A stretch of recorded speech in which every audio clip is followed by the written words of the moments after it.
শোনো বাবা, আজ তোমাকে একটা গল্প শোনাব। বন্ধুত্বের গল্প, ভক্তির গল্প আর ভগবানের অশেষ ভালোবাসার গল্প। একটা ছোট্ট গ্রামে একজন গরীব ব্রাহ্মণ থাকত। নাম তার সুদামা। পেটে ভাত নেই, ঘরে কোনো ধন সম্পদ নেই, কিন্তু মনে ছিল একটাই সম্পদ, ভগবান শ্রীকৃষ্ণের নাম। জানো তো বাবা, এই সুদামা আর শ্রীকৃষ্ণ ছোটবেলার বন্ধু ছিল।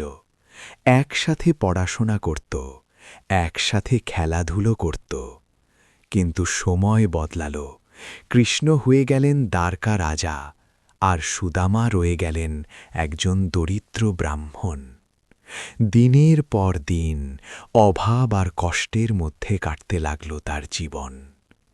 একদিন সুদামার স্ত্রী বলল, শোনো, তুমি তো কৃষ্ণের বন্ধু, একবার গিয়ে দেখা করে এসো না। সুদামা লজ্জা পেল, বলল, বন্ধুর কাছে গিয়ে কি চাইব, এটা কি ঠিক হবে? কিন্তু স্ত্রীর অনুরোধে সে রাজি হল। কিন্তু যাওয়ার সময় তার হাতে কিছুই ছিল না বন্ধুকে দেওয়ার মতো। অনেক খুঁজে শেষে একটু চিঁড়ে জোগাড় করল, একটা পুরনো কাপড়ে বেঁধে চলে গেল দ্বারকার পথে। দীর্ঘ পথ, খালি পা, ক্লান্ত শরীর, তবুও মনে একটাই আনন্দ, বন্ধুর সাথে দেখা হবে। অবশেষে সে পৌঁছাল দ্বারকায়। সামনে বিশাল রাজপ্রাসাদ। সুদামা ভাবল, আমি কি ঢুকতে পারব? দরজার প্রহরীরা তাকে দেখে থামাল। কিন্তু যখন কৃষ্ণ শুনলেন তার বন্ধু সুদামা এসেছে, তখন কি হলো জানো?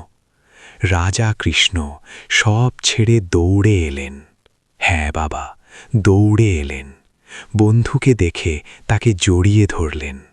চোখে জল, মুখে হাসি, বললেন, বন্ধু, এতদিন কোথায় ছিলি? সুদামা লজ্জায় কিছুই বলতে পারছিল না। কৃষ্ণ তাকে নিজের সিংহাসনে বসালেন, তার পা নিজে ধুয়ে দিলেন। ভাবতে পারো, একজন রাজা একজন গরিব বন্ধুর পা ধুচ্ছে। এই হলো ভগবানের ভালোবাসা। তারপর কৃষ্ণ বললেন, কি এনেছিস আমার জন্য? সুদামা লজ্জায় সেই চিড়ে লুকিয়ে রাখছিল, কিন্তু কৃষ্ণ জোর করে নিয়ে নিলেন। খুব আনন্দ করে খেতে লাগলেন। বললেন, এটা আমার জীবনের সবচেয়ে প্রিয় উপহার। শোনো বাবা, সুদামা কিছুই চাইতে পারেনি, একটাও কথা বলেনি নিজের কষ্ট নিয়ে। পরদিন সে চুপচাপ ফিরে গেল, কিছু না নিয়েই। কিন্তু যখন সে নিজের গ্রামে ফিরল, তখন সে যা দেখল তা সে বিশ্বাসই করতে পারছিল না। তার সেই ভাঙা কুঁড়ে ঘর পরিণত হয়েছে এক বিশাল প্রাসাদে। তার দারিদ্র্য চলে গেছে চিরদিনের জন্য। জানো কেন? কারণ সে কিছু চায়নি, তার ভক্তি ছিল সত্যি।